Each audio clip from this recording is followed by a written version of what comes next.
Bonjour à toutes et à tous, j'espère que vous allez tous bien. Merci Seigneur pour ces moments que nous pouvons partager ensemble et prions que peut-être bientôt nous allons redémarrer les études en direct dans le bâtiment de l'église avec les restrictions qui commencent à être enlevées. Donc prions ensemble que le Seigneur nous dirige de quand il faut redémarrer les études bibliques dans le bâtiment de l'église. Donc aujourd'hui, nous commençons une nouvelle série d'études bibliques sur la famille. Donc la famille et la Bible ou la Bible et la famille. Qu'est-ce que la Bible nous dit concernant la famille? Comment faut-il agir au sein de la famille? Quelles sont les vérités qu'il faut mettre en pratique dans notre famille afin qu'elle soit bénie par le Seigneur, afin que nous nous épanouissons au sein de notre famille. Vous savez, aujourd'hui, de plus en plus, nous voyons que les repères sont en train d'être enlevés.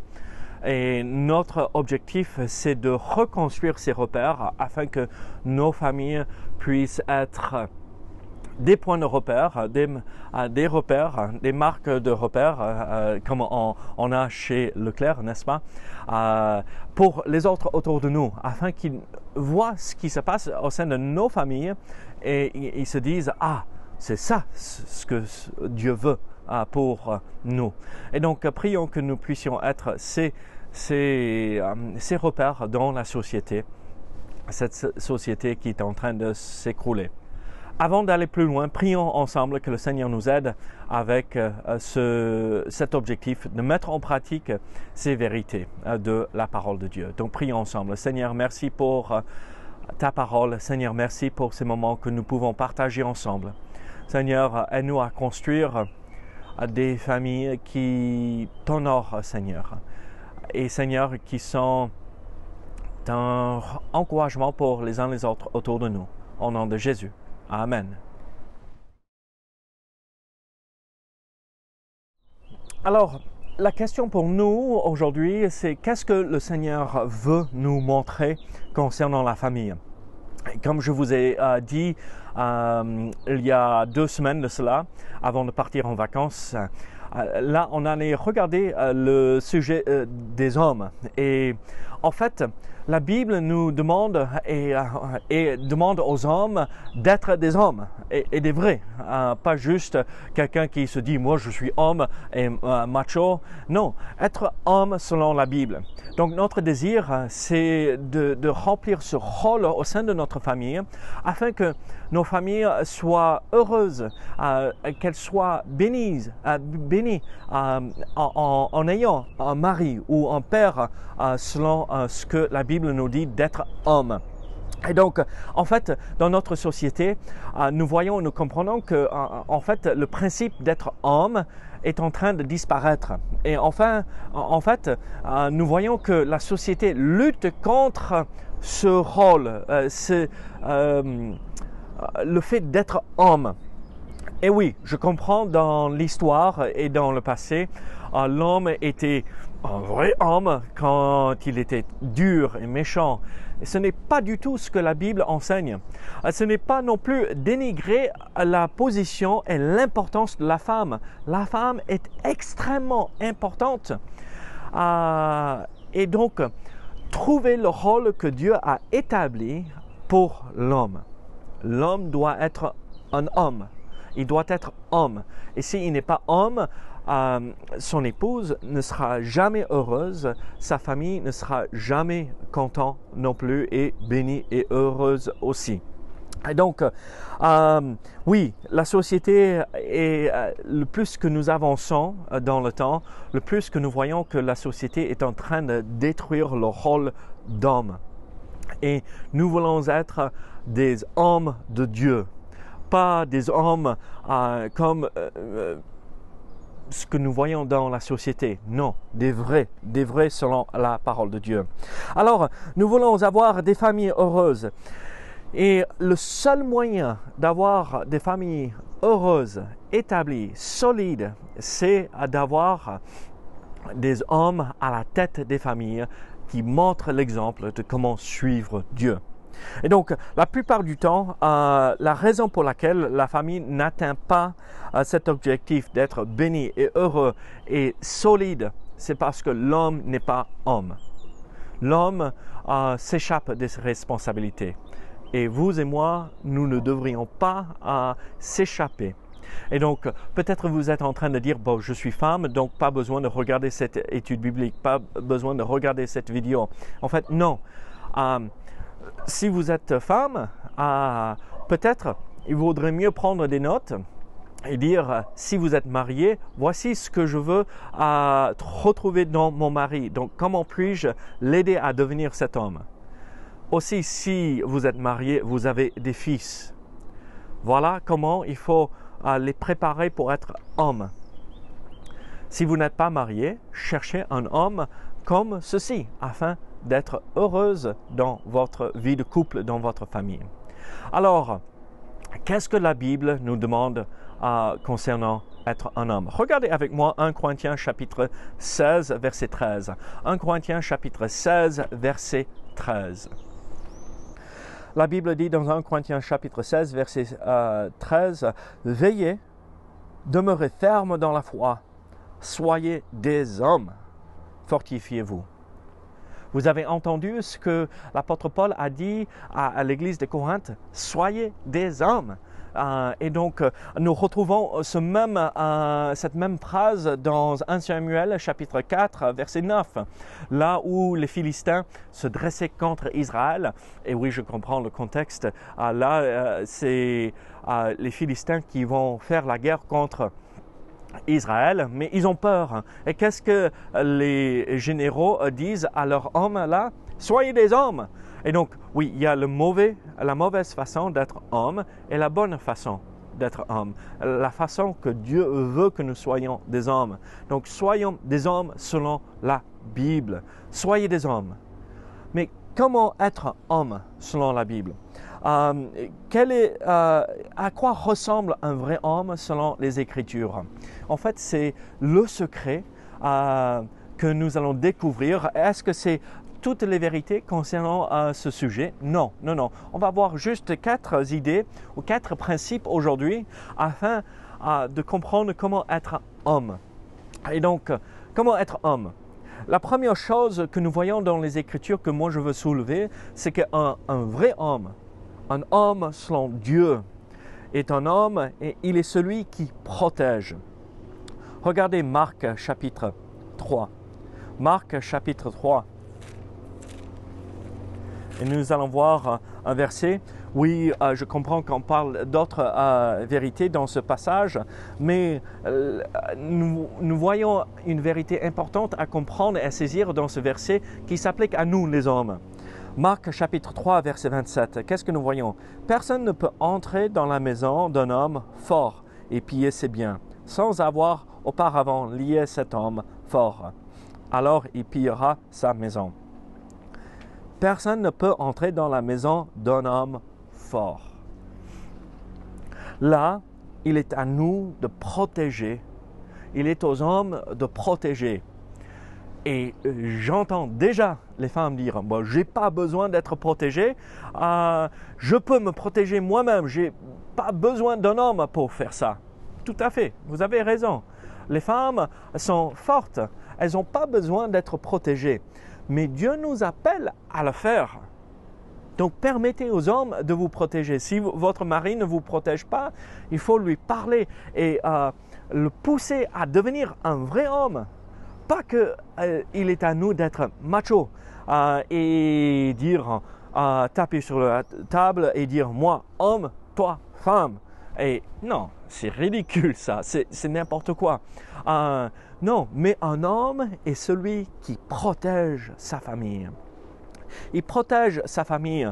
L'homme fort ici dans ce passage, c'est le mari, c'est le père. Et c'est à lui de le faire. Est-ce que la femme est capable de le faire? Bien sûr, elle est capable. J'ai vu des femmes bien plus fortes que moi, et il faut les respecter. Mais au sein,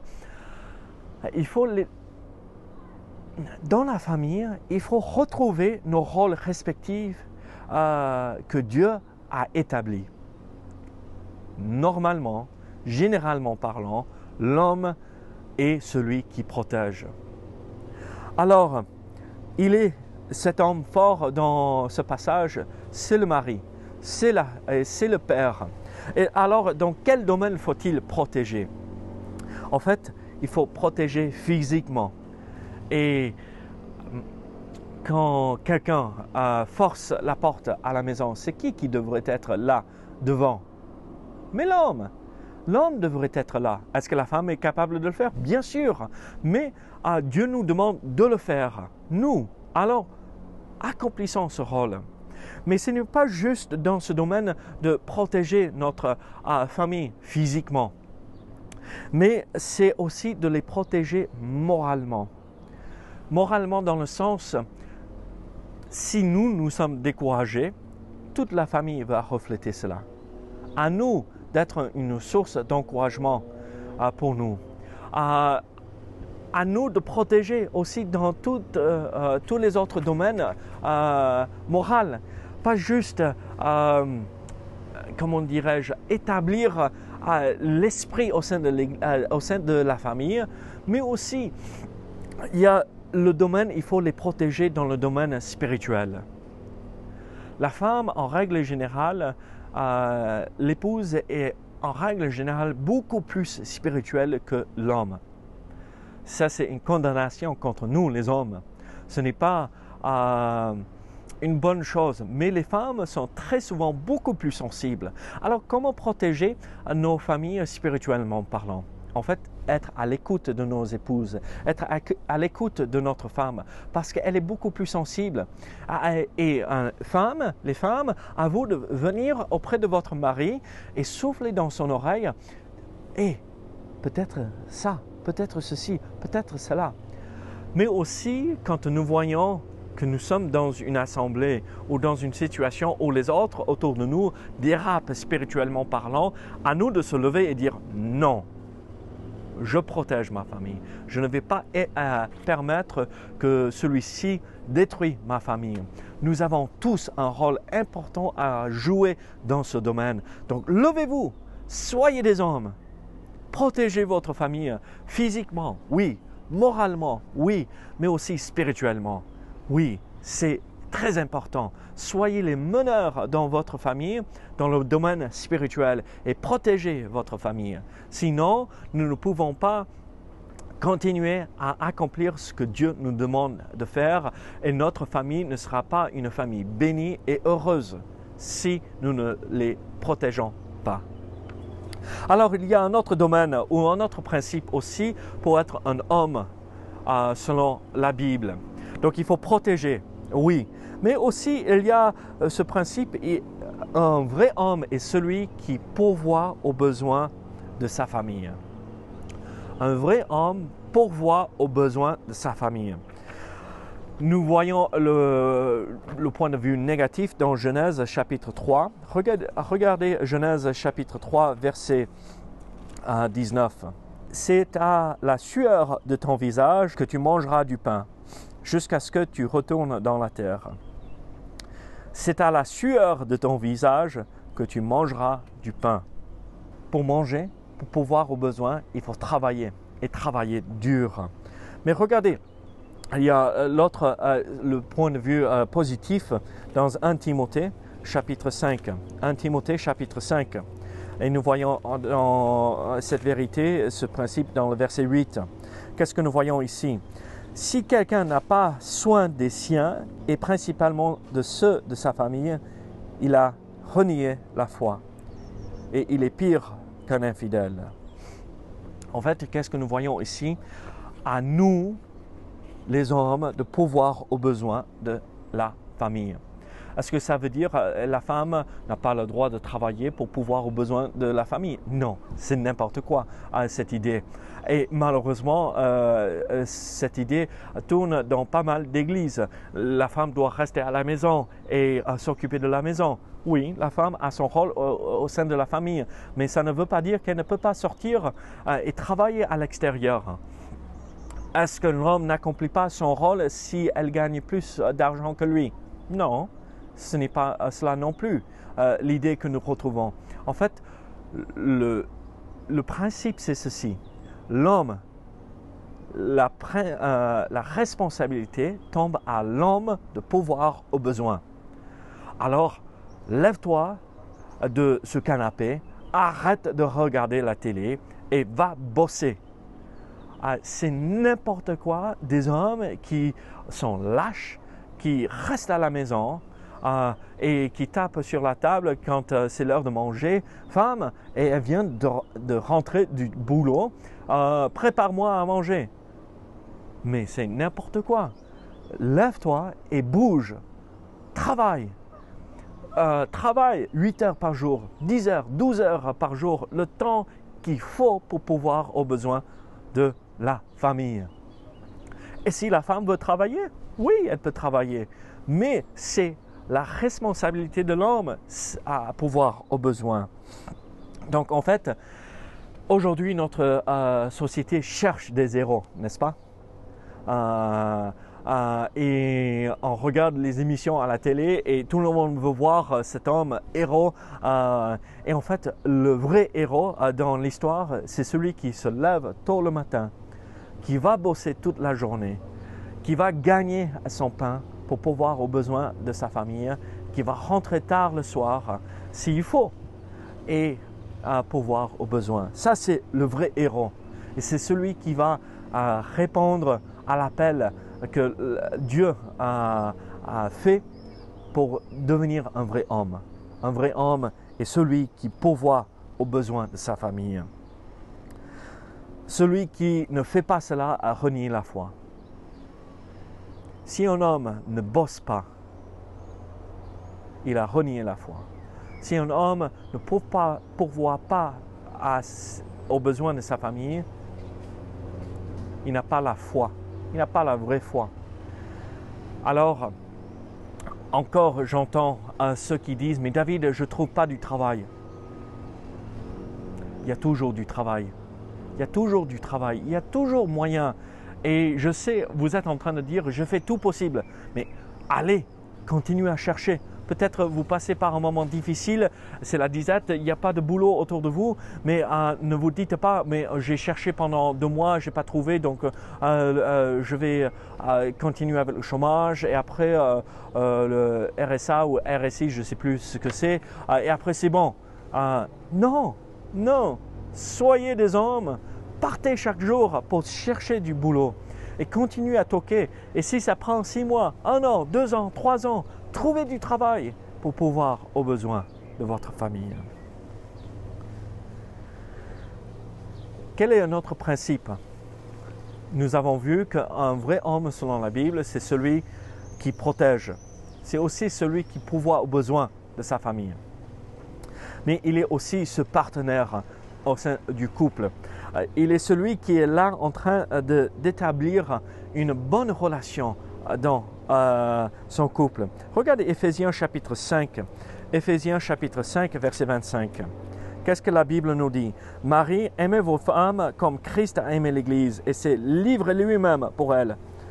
En fait, Christ s'est donné entièrement pour l'Église. Nous le voyons dans la suite de ce verset. Et les hommes, si vous voulez être des vrais hommes, des vrais chevrets, parce que le monde nous dit être un vrai homme, mais un vrai homme, c'est celui qui se donne pour sa femme, qui se sacrifie, qui donne tout de lui-même afin que son épouse soit épanouie dans cette vie. Il est devenu un vrai partenaire. Il est là, pas juste, il rentre, il pose son bulletin de salaire avec son salaire sur la table, et après c'est terminé, mais il se donne, pas juste physiquement, mais émotionnellement. Il s'investit dans la relation, il parle avec son épouse, il est là. Et c'est l'exemple qu'il faut montrer à nos fils et à nos filles, afin que si c'est le fils qui regarde, il voit ce que c'est être un vrai homme. C'est lui qui rentre et qui se met à cuisiner le soir parce que son épouse est épuisée de la journée, parce qu'elle a bossé toute la journée. C'est lui qui fait ce qu'il faut pour pouvoir. C'est lui qui est là et un vrai partenaire dans le couple. Il se donne, il se sacrifie. Regardez 1 Pierre chapitre 3, verset 7. 1 Pierre chapitre 3, verset 7. Nous voyons ce verset aussi important dans ce domaine. Marie, montrez à votre tour de la sagesse dans vos rapports avec vos femmes, comme avec un sexe plus faible. Honorez-les comme devant aussi héritiers avec vous de la grâce de la vie. Qu'il en soit ainsi afin que rien ne vienne faire obstacle à vos prières. Qu'est-ce que nous voyons ici? Hommes, Marie, montrez à votre tour de la sagesse dans vos rapports avec vos femmes. Rapports, dans tous les rapports, oui, physiques, dans les relations conjugales, mais aussi dans tous les rapports que nous avons dans les discussions, dans la relation que nous avons. Soyons sages comme étant le sexe plus faible. Pas dans l'idée du sexe plus faible, c'est le principe général. Les femmes sont en règle générale plus faibles physiquement, mais elles sont plus fortes très souvent émotionnellement, spirituellement, mentalement. Dans tous ces domaines, en règle générale, elles sont plus fortes. Mais qu'est-ce que la Bible nous dit? Soyez sages. Soyez sages. Soyez sages dans tout ce que vous faites. Discernez tout dont elle a besoin. Posez-vous des questions. Mais pourquoi elle est comme ça? Mais pourquoi elle a dit ça? Et ayez de la sagesse quand vous parlez avec votre épouse. Soyez un vrai partenaire. Qu'est-ce que cela exige? Que vous soyez impliqués dans la relation et dans le couple. Et qu'est-ce que nous voyons? Le dernier principe concernant comment être un homme selon la Bible, c'est être prêtre. Il est prêtre pour sa famille. David, qu'est-ce que tu veux dire par être prêtre? En fait, c'est ceci. Dans Job chapitre 1, verset 4, nous voyons que Job était le prêtre pour sa famille, il représentait Dieu à sa famille et sa famille à Dieu. Et donc un prêtre est le représentant de Dieu à l'homme et de l'homme à Dieu. Et en fait, c'est à vous et moi, les hommes dans la famille, pour être prêtre, représenter Dieu, à faire l'intermédiaire. Job, qu'est-ce qu'il faisait? Et il sacrifiait, il faisait des sacrifices en se disant, mais peut-être mes enfants ont péché. Et il offrait des sacrifices pour sa famille. Nous, aujourd'hui, nous n'offrons pas des sacrifices, des holocaustes comme dans l'Ancien Testament. Mais nous pouvons représenter Dieu à notre famille et notre famille à Dieu, qui veut dire on peut intercéder auprès de Dieu à travers la prière pour notre famille. Priez, priez, priez pour vos enfants, priez pour votre épouse. Impliquez votre femme et votre épouse dans ces prières aussi. Passez du temps dans la prière. Et aussi, partagez. Comment représenter Dieu à l'homme ou à votre famille? Partagez la parole avec eux. Discutez des vérités que vous découvrez dans votre lecture quotidienne de la parole. Et partagez ces vérités et expliquez les principes que vous retrouvez dans la parole afin que vous soyez des représentants de Dieu au sein de votre famille, des prêtres. Qu'est-ce que nous voyons? Revenez à 1 Corinthiens chapitre 16. 1 Corinthiens chapitre 16, verset 13. Qu'est-ce que nous voyons? Veillez, demeurez fermes dans la foi, soyez des hommes. Alors, comment être homme selon la Bible? Un homme, un vrai homme, protège sa famille. Dans le domaine physique, oui, mais aussi moralement et spirituellement. Il est celui qui pourvoit aux besoins de sa famille. Il est celui qui est impliqué dans sa relation avec son épouse. Il est un vrai partenaire.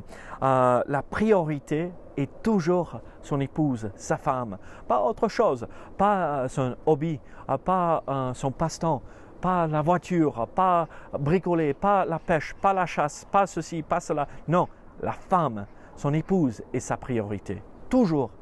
Et devrait être toujours ce qui est le plus important après Dieu dans sa vie. Et après, il est prêtre. Il représente Dieu à sa famille, donc il partage la parole, mais aussi il présente Dieu, il présente la famille à Dieu. Il prie, il intercède pour sa famille. Alors voilà comment être un vrai homme. Je vous pose une question. Est-ce que vous êtes des hommes? Mesdames, est-ce que vous êtes mariés à des vrais hommes? Si vous ne pouvez pas dire oui, encouragez vos maris de devenir ces hommes. Priez qu'ils découvrent cela. Si vous êtes jeune, peut-être vous n'êtes pas marié encore. Femme, découvrez et cherchez un homme qui reflète et mette en pratique ces principes que nous venons de voir. Jeune homme, si vous n'êtes pas marié, tendez-vous vers cet objectif et devenez cet homme-là, afin que Dieu puisse vous bénir dans tout ce que vous entreprenez dans votre famille future. Alors, soyons des hommes. Soyons des hommes. Prions. Seigneur, merci pour ta parole. Merci pour ces principes que nous venons de voir ensemble. Aide-nous à devenir ces hommes selon la Bible. Au nom de Jésus. Amen. Que Dieu vous bénisse et vous garde et à ce week-end pour les cultes de l'Église. À bientôt.